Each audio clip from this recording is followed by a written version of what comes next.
Imagine this, you're scrolling through social media, and suddenly, a post from a beloved actor catches your eye. They're not talking about a new movie or a red carpet moment, but instead, they're defending their casting choice in a show that's already sparked intense debates. That's exactly what happened when Justice Smith stepped into the spotlight over his role in Heated Rivalry. But here's the twist, this isn't just about an actor getting a part.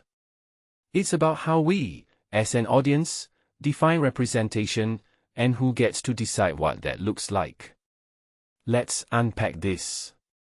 Justice Smith, now 31, is joining the second season of Heated Rivalry as Harris Drover, a character described in the source material as chubbier than the hockey players. Now, I'm not here to argue about body types, this isn't a debate about size. What's fascinating is the reaction. Some fans immediately criticized the casting, suggesting it didn't align with the character's description. But here's where it gets interesting, Smith didn't back down. He responded with a message that felt almost vulnerable, saying he's moved by the support and love from fans who've already felt a responsibility to protect him. That's not just humility, it's a masterclass in reading the room. He's not just playing a role, he's navigating a cultural conversation about who gets to be seen as authentic in media. Now, let's talk about Reid, the author behind the Game Changers series that Heated Rivalry is based on. She's not just a writer, she's a vocal advocate for her characters. When the casting was announced, she casually dropped a line about how people once criticized her previous casting choices.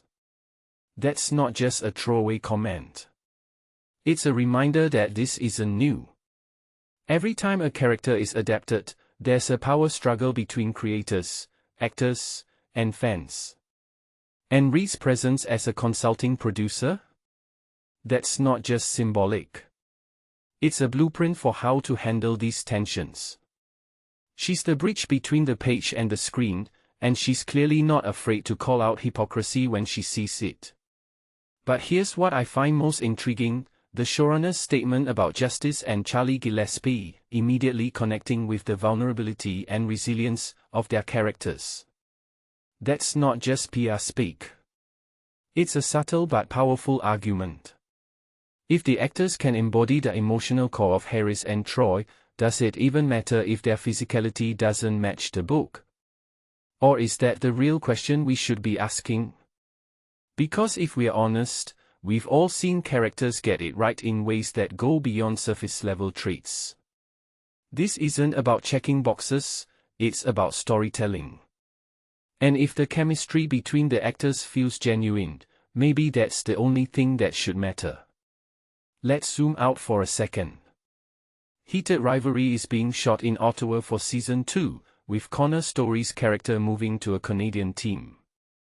That's not just a location choice, it's a narrative one.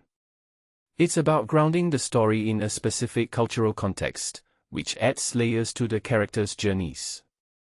But what if we're missing the bigger picture? What if the real story here isn't about the actors or the characters, but about how we, as viewers, are conditioned to demand perfection in representation? Because the truth is, we're all complicit in that. We want our heroes to look a certain way, sound a certain way, and even act a certain way. But when an actor like Justice Smith steps into a role and brings something unexpected, whether it's his physicality or his interpretation, what does that say about our expectations? So, here's the thing, this casting debate isn't just about Harris Drover. It's a mirror held up to the entire entertainment industry. Are we ready to let go of the idea that representation has to be literal? Or are we still clinging to the notion that authenticity is a checklist? I'll leave you with this, the next time you see a character that doesn't fit your preconceived image, ask yourself, am I judging the actor, or am I judging my own assumptions? Because that's the real test of progress.